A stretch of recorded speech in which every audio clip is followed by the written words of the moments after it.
I want to talk about perspective because I have recently been given a lot of it. And the only way for me to do that was for me to take all the problems that I had and to put them against the massive backdrop that is the real world.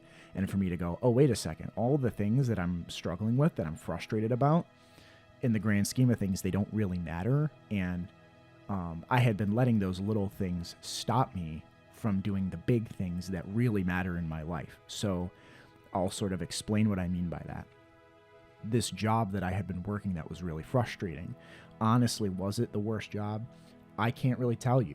I actually don't know. What I know is it was not an environment that was conducive to any kind of growth or improvement or pretty much anything for me.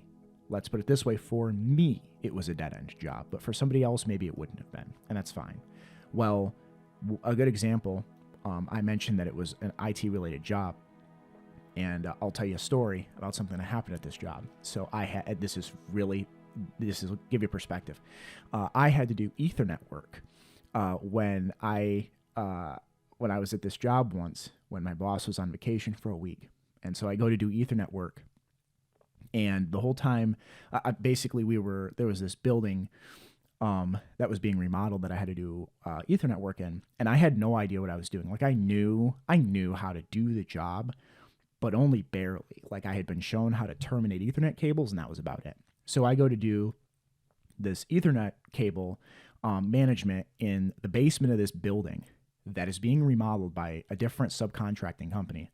And when I'm in this building, it starts to downpour rain. It's downpouring, and it's a hot summer day. So it's like 90 degrees, and it's thunderstorming. And I'm in the basement of this building, right?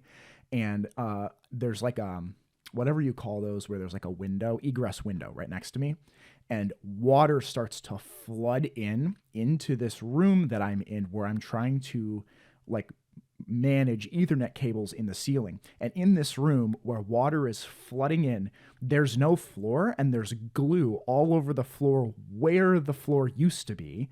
So I'm walking through sticky glue on these old shoes that I can't afford to replace, and water is gushing in at my feet. And while it's happening, earwigs, Satan's minions, earwigs are like washing at my feet like they're surfers or something from hell. And this is one moment of so many. I have so many of these, right?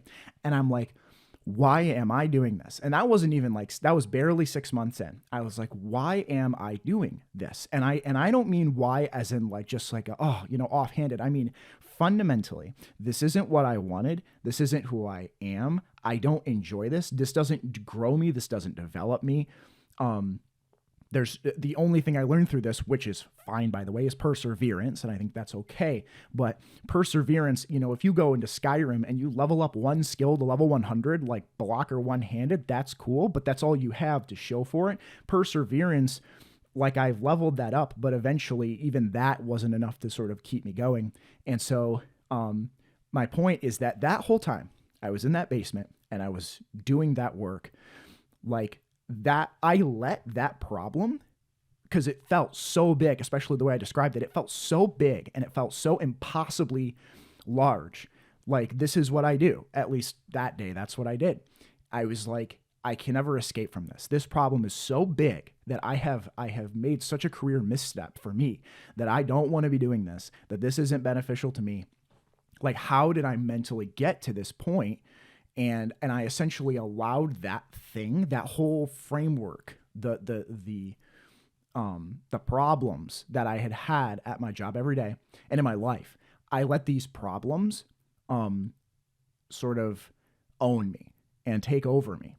And I didn't even know that it was happening because I didn't have perspective. This was the first time this had really happened to me. Although obviously this is a learning experience because now I've taken it forward. And carried it forward to other things now. But I think in life we have these problems that are so unbelievably huge feeling. It's not all of them. There are problems that are big as life. I mean, there really are for sure. But there are also problems that are not that big that we can walk away from, but we just don't even know how maybe, or we don't realize how small those problems are. Okay, well, like I said, I went to Colorado on a rip and left my job because I couldn't be there anymore. And I wanted to go network out in Colorado anyways. And so when I was out there, there's a lot of prerequisites for me to go out there. Yeah, it didn't cost me a lot. It cost me just a plane ticket back. But the thing is, the one of the only things I'd have to do is fly back. I've never been on a plane before, never with anybody, and never like a very far distance. And despite us driving this, my friend, like I said, drove a Renault Alliance, a 1980 something 3-speed automatic Renault Alliance all the way across the country. I still had to fly back. And so I flew out of Denver, flew from Denver all the way down to Dallas Fort Worth, and from Dallas Fort Worth all the way back to Michigan. And it was like there was a layover in Dallas, and I had never flown and was really nervous because I'm normally really afraid of heights.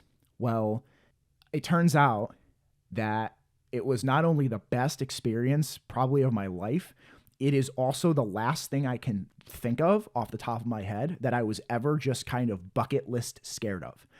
Like I think people have like a list of things they're scared to do, and they're just like, oh, here's the bucket list of all the things. That was the last one. It was flying, and I hadn't realized it until after I had done it. And I'll sort of elaborate on this a little bit further. Basically, when I got on the flight, so my friend helped me get through TSA, all that different stuff in Colorado, and I got onto the plane, and you don't have internet in, at 37,000 feet. I didn't know this, but it's fine. I was going to pay for Wi-Fi because I'm an adult and I have a 3DS and I have other things I can do on the plane, so it's fine. So I downloaded a couple of albums on Spotify, and so I downloaded, I think, Zero by Low Roar because it's super fantastic, as well as Kid A by Radiohead because, of course, I did. I put in Breathe In from Low Roar, and I timed it so that when the plane would take off, you would hear the main part of Breathe In start. And I was watching this plane. So I got a window seat, and as the plane is starting to take off, the music starts to take off, and I'm watching the ground like slowly go down, right? And it's going and it's going, it's going. And as we're going up in the air, remember we're in Denver, and so there's the Rockies are right there. And as we're going up and going up, I'm starting to see everything. And the plane is tipping because it doesn't tip like scary, but there's yaw to the plane because it has to turn. And so this plane is turning like a gigantic airboat almost. That's why, one of the companies that makes them is called Airbus. I mean, they should call them airboats, but this thing's like a boat and it turns, it has this yaw to it. And so I'm going really low and I'm going really high as we're slowly going up, and this music is kicking up, and I'm looking at the houses. The houses are getting smaller and smaller and smaller to a point of being impossibly small. Like you can see a picture or a video of someone with taking their camera or their phone and like looking out the plane going, oh, that's really cool. But it's very different to see the houses shrink. And as time goes on, they go smaller and smaller and smaller. And I kept thinking about how my whole life I've lived in a very small region, just in out in the Midwest. And so when I think of my problems, I think of them kind of like those little houses. And as soon as I start going up higher and higher and higher, I start realizing, oh, they really don't matter.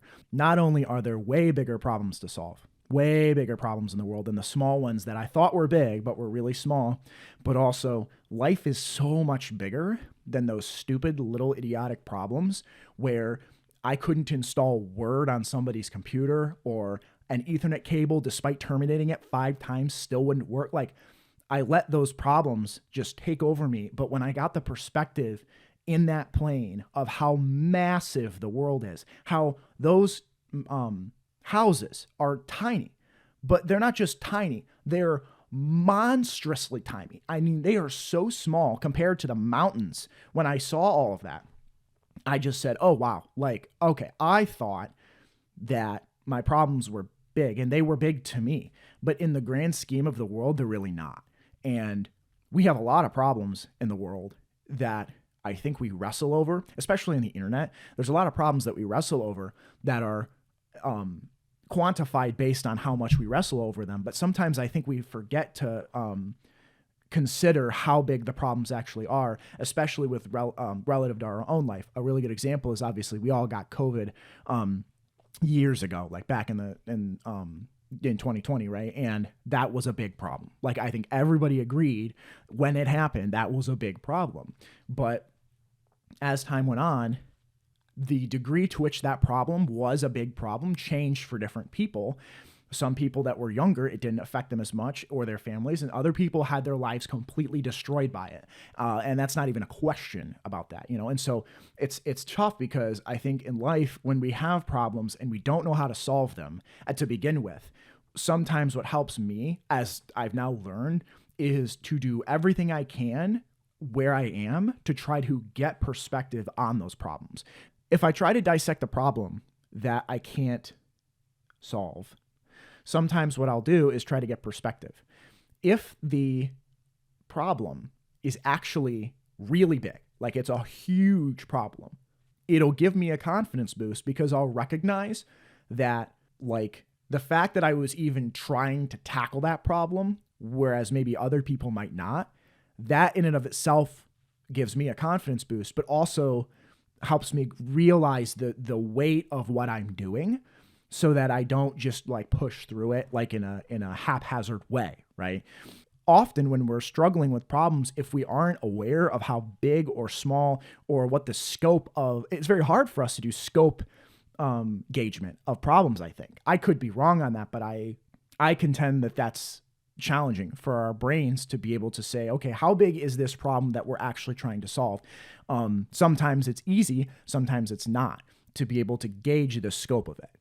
Usually if it's a massive problem, like something like COVID or world hunger, okay, that's different. Or maybe sometimes something at a mega political scale. But when it comes to our own personal lives, we have problems that we think are so unbelievably hard. We're like, man, I don't want to do dishes. I don't want to do laundry. Oh man, I came back from Colorado instantaneously. I mean, I was like, what is the first thing I could do? Because I realized I was way more capable than I ever thought I was. Because I was able to get on the plane and do all that stuff and do all the things I did in Colorado. But I also had no idea how small my problems here were until I actually tackled big problems. Then I said, oh, wow, the small things, the things that I thought were big are not that big. They're pretty small. And obviously there's a degree to which as a human being, you know, we have limits and everybody's at different places in their life. So like I was recently extremely, extremely down on myself and a lot of things. And so to ask me to do chores would have been a lot because I'd be like, there's not even any point doing chores. So I've been there and I have, and I understand what it's like to be there. And when people are in those situations, you have to be able to work with them where they are, because that's what I needed. You know, like you can't just ask somebody that's like at that level to just go do something absolutely massive. What I did with all the problems that I had been dealing with is I just walked from them, because all the little problems that I was dealing with were so monumentally disastrous and it was like death by 1,000 cuts, kind of. That's kind of how my job was and how my living situation was. I was just like, dude, it wasn't one thing that just tore me down. It was these really small little things over and over and over and over and over again. I got cut up 1,000 times. And eventually I just said, this isn't it. I can't keep doing this where I'm letting myself get cut down one day at a time until there's nothing left of me. So I just walked away from all of it. I just said, there's not one problem I can just fix.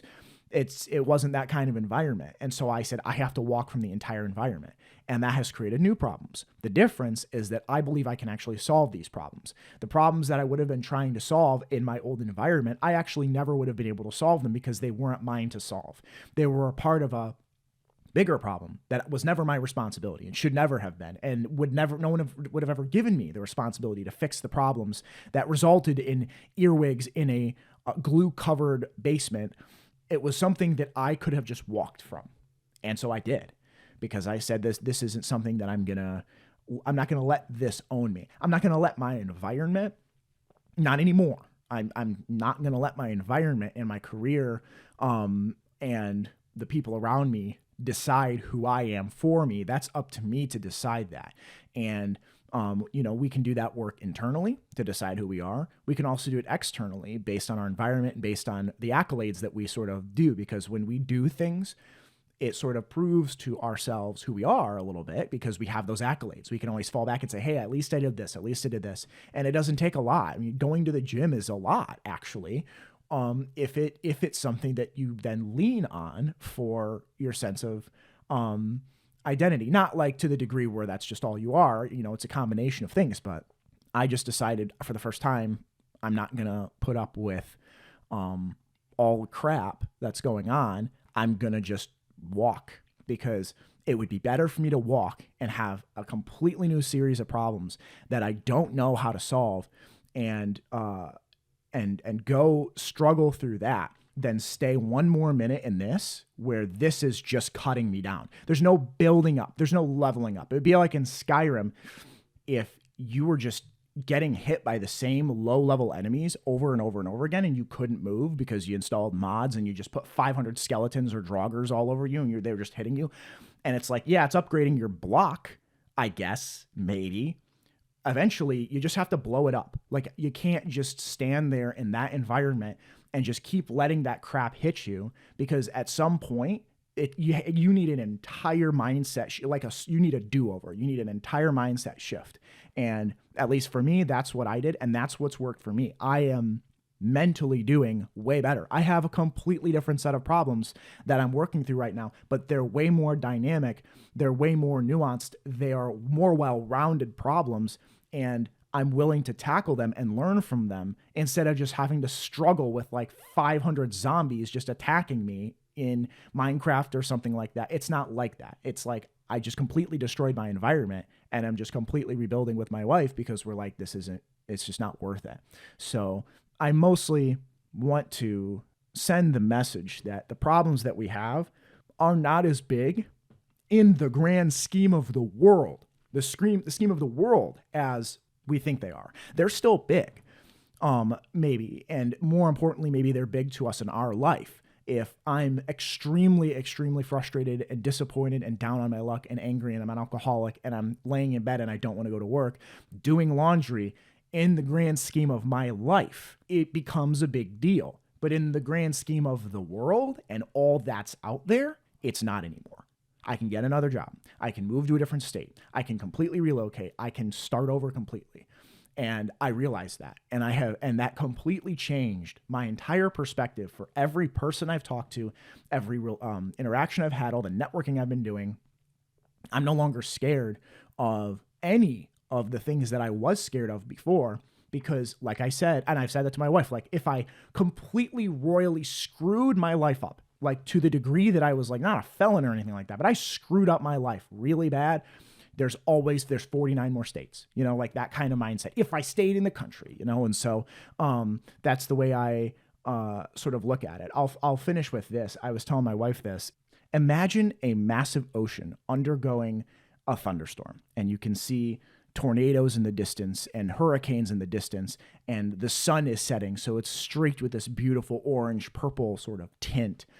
And while you're looking at this terrifying ocean storm, if you turn around behind you, you see this little puddle of water, this maybe, let's say 3 to 6 foot around, and it's raining, it's torrenting rain. And you go over to this puddle and you decide that you're going to drop a fishing line in it because you're going to go fishing. You drop this fishing line in this little puddle and you sit there for a minute in the torrential downpouring rain and you don't catch any fish because you dropped it in a puddle. And you're sitting there and you start telling yourself, man, I'm never going to catch any fish. There's nothing I can do. I'm doing everything I possibly can to catch these fish, and it's just not working. I can't. And you maybe grab an earthworm, you put an earthworm on the end. It's just, but you're fishing in a puddle right next to the largest ocean you can imagine. And there's a storm going on. But there's an ocean right there. It's right there. All you have to do is turn around and throw your line into that ocean. That's kind of how I feel about it. It's just like the problems that we have that are big. Don't get me wrong, they're huge problems. But in the grand scheme of life, They may not be that big. I'm not saying they are. I'm saying they may not be, which is much different. The only way to know is to get perspective on those problems. And sometimes we'll just neglect to try, mostly because if you asked me, there's this risk that they actually are really big problems and, oh, wait, we actually are screwed. But at the same time, I would rather take the risk, or at least for me. There are problems that we know are big enough that we can't walk away from them, but there are also problems that are so that we can't let own us. Because if we let those problems own us, there's no end in sight for how badly that can become. We can identify with our problems, which I know many people that have personally, and that causes a slew of other issues in their life, which then they continue to identify with. And I don't agree with looping our identity up in the problems that we have. That in and of itself is its own topic for another time. But I don't think letting problems climb on top of us and tell us where to go, I don't think that is a good strategy for life. At no point do we outgrow the problems that we let get on top of us and tell us where to go. I think that we grow as we conquer those problems. But I have met people and I know people that let the problems stop them and define them. For me, I just don't know if I want to do that and if I agree with it. And I'm trying to be gentle about that because I know people that have actual problems, like big ones.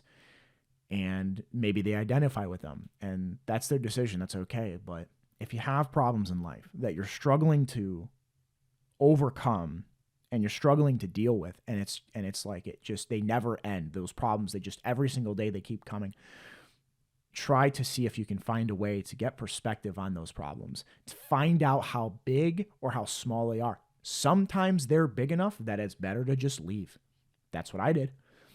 Sometimes problems are big enough in our life that we can't conquer them, but small enough that we can walk and start over. And that was my experience.